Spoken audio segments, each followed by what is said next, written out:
किसान का बेटा, था वो दृढ़ता का भंडार।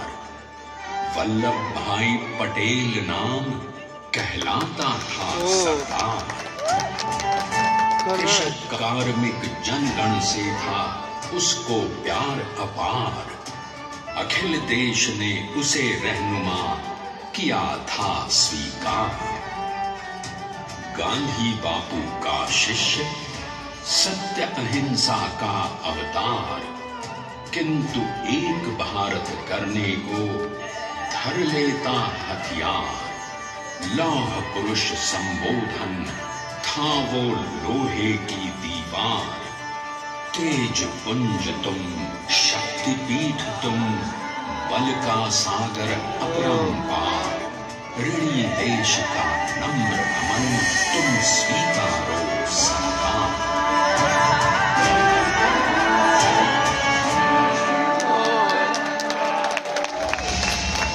1857 में अंग्रेजों को ललकारने वाले पहले स्वतंत्रता संग्राम के एक सक्रिय सिपाही थे झवेर भाई पटेल। करमसद गांव के इस बहादुर देशभक्त किसान और उनकी पत्नी लाडबाई के 5 बेटों और 1 बेटी में से चौथे पुत्र थे वल्लभ भाई। बालक वल्लभ ने करमसद के बाद नडियाद से अपनी हाई स्कूल की शिक्षा पूरी की। फिर 13 साल की उम्र में उनकी शादी भी हो गई, छोटी सी झवेर बाई से। 2 बच्चों, बेटी मणिबहन और बेटे दाया भाई को जन्म देने के बाद झवेर बाई असमय ही चल बसी। सदी बदलने और 20वीं सदी आने पर उनका जीवन भी एक चमत्कार की तरह बदला। क्लीडर का इम्तिहान पास करके वो वकालत करने लगे। पहले गोधरा, फिर आनंद और उसके बाद अहमदाबाद में। मगर जल्द ही वकालत छोड़कर वो बैरिस्टर बनने की इच्छा से इंग्लैंड चले गए। लंदन में बैरिस्ट्री में अव्वल आने और वजीफा जीतने वाले वो अनोखे भारतीय थे। अब तो अहमदाबाद की वरिष्ठ अदालत में बैरिस्टर पटेल की जिरह और जीतों की धूम मच गई।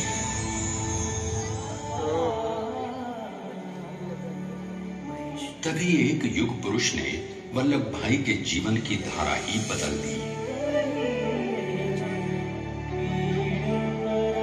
दक्षिण अफ्रीका में सत्याग्रह के अहिंसक अस्त्र से गोरे शासकों को सबक सिखाकर भारत वापस आए बैरिस्टर मोहनदास करमचंद गांधी से मिलकर वल्लभ भाई ने अपने कुछ वर्षों से सीखे विदेशी व्यवहार और संस्कार हमेशा के लिए त्याग दिए और अब वो अपने खेड़ा के किसानों को हक दिलाने के लिए बापू के साथ आंदोलन में कूद पड़े।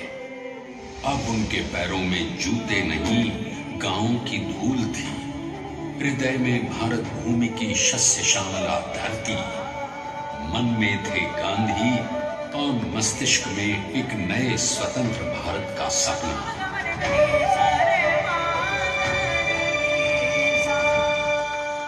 तभी बारडोली के मजबूर मजलूम किसानों की यातना का समाचार उनके पास पहुंचा। तुरंत वल्लभ भाई वहां पहुंचे और यूं शुरू हुआ भारत का सबसे बड़ा और सफल किसान आंदोलन बारडोली। वल्लभ भाई ने बारडोली के 87,000 किसानों को ऐसा अटल अडिग अचल मनोबल दिया कि अंग्रेजी सरकार हिल गई और 1 बरस के बाद उनका लगान माफ कर दिया गया। अब तो पूरे देश में लोग वल्लभ भाई के नाम की कस्में खाने लगे।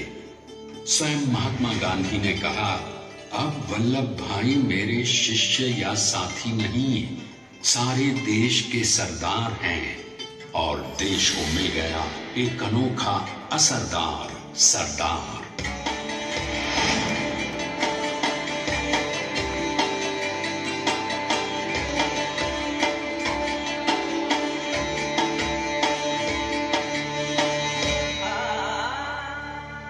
सरदार पटेल के नाम और देशभक्ति से अंग्रेज डर कर कांपने लगे।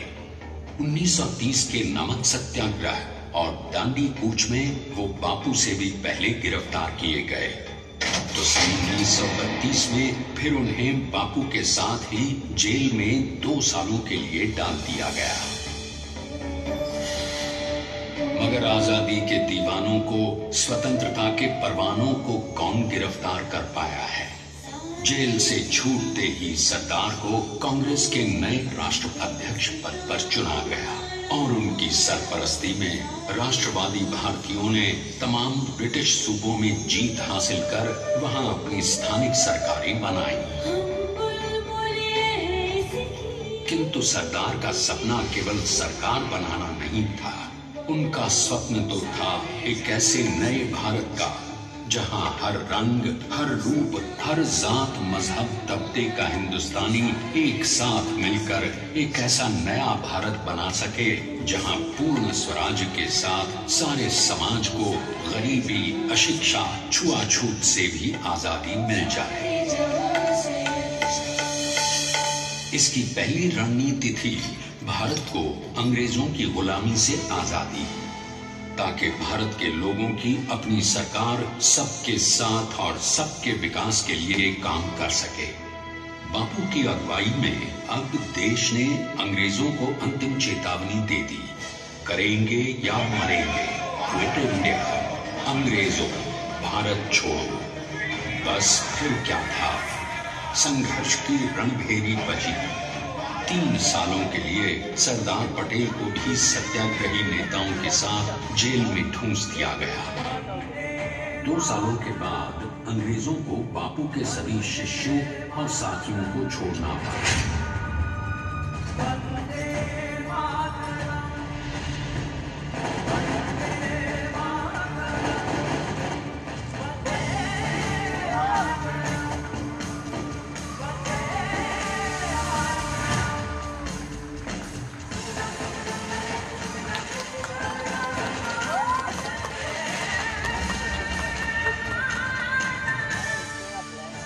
स्वतंत्रता के स्वप्न के सच होने के साथ अब सरदार पर कई एक नई जिम्मेदारियां थीं। आने वाली आजादी की तैयारी और एक नए भारत के लिए नए लोकतांत्रिक संविधान की संरचना। जैसा उनके साथी ने खुद कहा था, सरदार ने ही 6वीं हथौड़ी लेकर एक नए भारत को उकेरा है।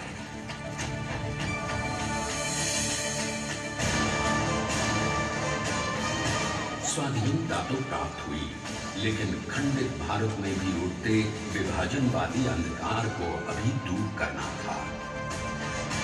जब देश के खंड खंड होने का भय उत्पन्न होने लगा, तो सरदार ने निर्भय होकर खुद अपनी केंद्र सरकार और साथियों को भी चुनौती दे डाली और जम्मू कश्मीर को बचाने के लिए सारे देश का आकाश वायुयानों से भर गया।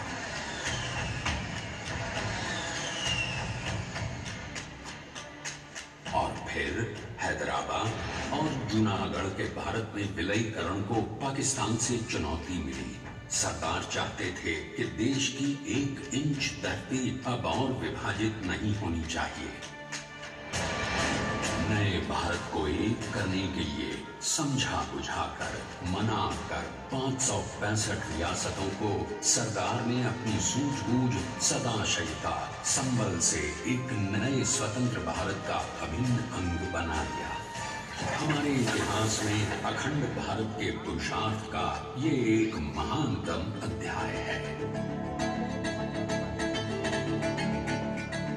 जैसा उन्होंने स्वयं कहा था, हमें नए धागों को पुराने ताने बाने में ऐसे पिरोना है कि एक दूसरे में गुंथ जाए और बेहतरीन बनावट वाला एक नया भारत उभर कर सामने आ सके। अंततः अपने वज्र दृढ़ संकल्प से एक नया विराट विशाल एक भारत श्रेष्ठ भारत बनाकर दिखा ही दिया सरदार ने। संसार के सबसे बड़े प्रजातंत्र के शिल्पी को प्रणाम करने के लिए देश ने बनाया है ये समर्थ स्मारक। स्वाधीन भारत को समर्थ भारत में बदलने वाले सरदार पटेल को समर्पित प्रेरणा तीर्थ भी है। प्रधानमंत्री श्री नरेंद्र मोदी के नेतृत्व में बनी विश्व की इस विशालतम प्रतिमा के सामने आकर सारी दुनिया जैसे स्वयं भी नतमस्तक हो जाती है।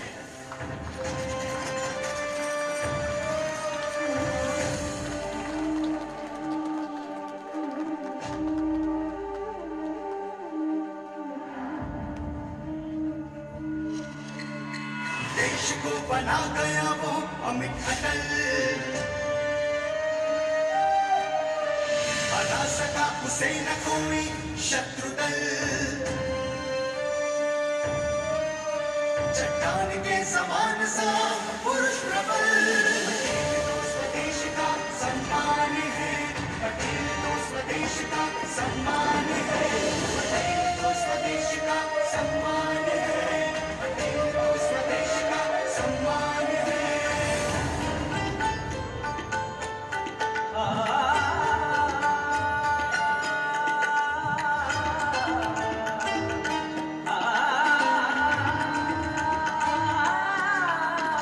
ऊंचाइयां आकाश को छुए,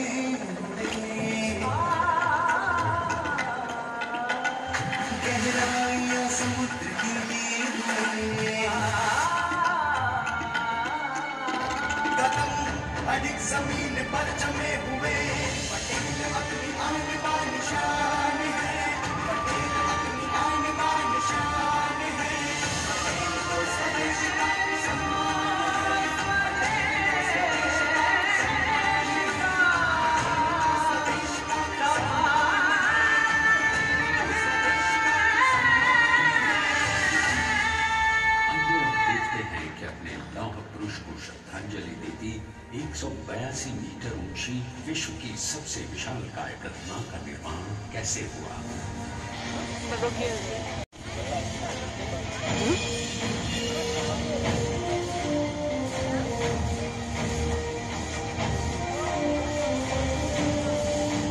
गगन चुंबती इस अद्वितीय अभूतपूर्व प्रतिमा को बनाने के लिए सबसे पहले नदी पर 4500 क्यूबिक मीटर का राफ्ट बना और फिर सीधा 600 फीट का कंक्रीट का पोल बनाया गया।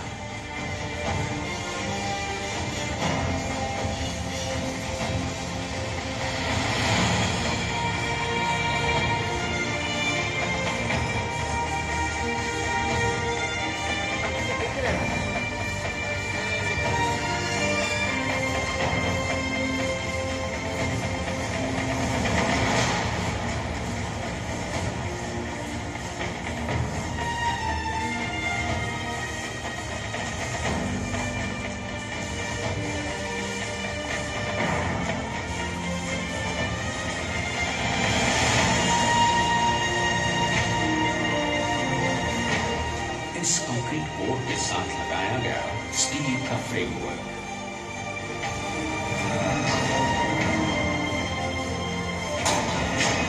और फिर इस फ्रेमिंग पर 6500 ब्रॉन्ज के पीसेस लगाए गए।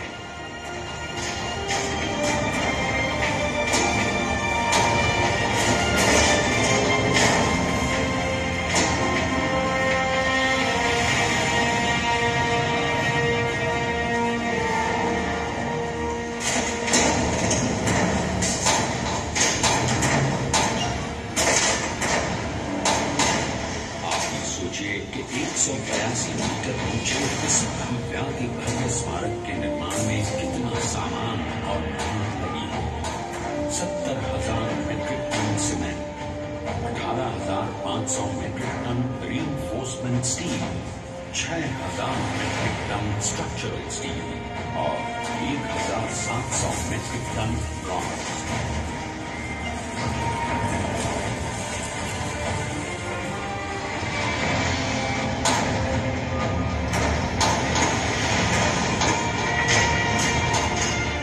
स्टैच्यू ऑफ यूनिटी आज एक वर्ल्ड आइकॉन है और इसे मुमकिन बनाने में एक सेकंड भी ब्रेक लिए बिना देश भर की टीम्स ने 24/7 काम किया। 250 से ज्यादा इंजीनियर्स, 4,500 से ज्यादा स्किल फोर्स और कई लाख मानव दिन। हम गर्व से कह सकते हैं कि कुल मिलाकर स्टैच्यू ऑफ यूनिटी के निर्माण में 95% माल सामान, मजदूर, इंजीनियर्स और एक्सपर्ट्स थे भारतीय। जानते हैं कि 182 मीटर ऊंची इस भव्य प्रतिमा को बनाने में कितना समय लगा? डिजाइन के लिए 12 महीने और निर्माण के लिए 34 महीने, यानी कुल मिलाकर केवल 46 महीने।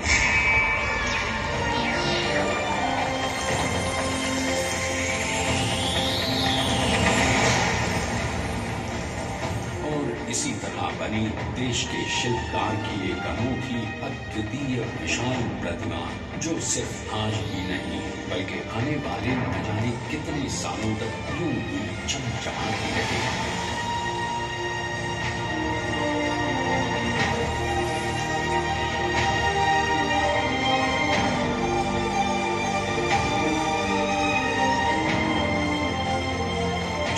महीनों तक लगातार बिना रुके एकजुट होकर न जाने कितनों ने परिश्रम किया और उनका साथ दिया भारत की 7.25 करोड़ जनता ने। और तभी मुमकिन हो पाया एक ऐतिहासिक निर्माण जो आज कहलाता है भारत की नई पहचान। स्टैच्यू ऑफ यूनिटी, विश्व की सबसे ऊंची प्रतिमा। सरदार ने अपनी गंभीरता, शालीनता और भारत को संगठित करने के असंभव कार्य को संभव कर दिखाया। आइए आज हम सब उन्हीं की महिमा में विश्व के सामने एक उदाहरण रखें, क्योंकि ये ही भारत को श्रेष्ठता के मार्ग पर ले जाएगा। हमारा कर्तव्य ये है कि हमें निश्चय कर लेना चाहिए कि हमें हिंदुस्तान में जितने लोग हैं सबको मिल के भाई भाई की तरह के रहना है। स्टैच्यू ऑफ यूनिटी एकता की प्रतिमा और श्रेष्ठता का प्रतिबिंब है। एक पहल है इस अखंड भारत को श्रेष्ठ भारत बनाने के सपने को पूरा करने के लिए। एक पुकार है हम सबको एकजुट होने के लिए। एक आंदोलन है भारत को सबसे आगे ले जाने के लिए, श्रेष्ठ बनाने के लिए। आपके योगदान और विश्वास से ही बनेगा एक भारत श्रेष्ठ भारत। एकता का भारत है, एकता का संदेश है कि भाषा अनेक, भाव एक, राज्य अनेक, राष्ट्र एक, पंथ अनेक, लक्ष्य एक, बोली अनेक, स्वर एक, रंग अनेक, तिरंगा एक, समाज अनेक, भारत एक, रिवाज अनेक, संस्कार एक, योजना अनेक, मकसद एक, कार्य अनेक, संकल्प एक, राह अनेक, मंजिल एक, पहनावा अनेक, सीमा एक, चेहरे अनेक, मुस्कान एक। ये एकता का संदेश लेकर के हम चले। और भाइयों बहनों, ये भारत की विशेषता है, विविधता में एकता। यही भारत की विशेषता है।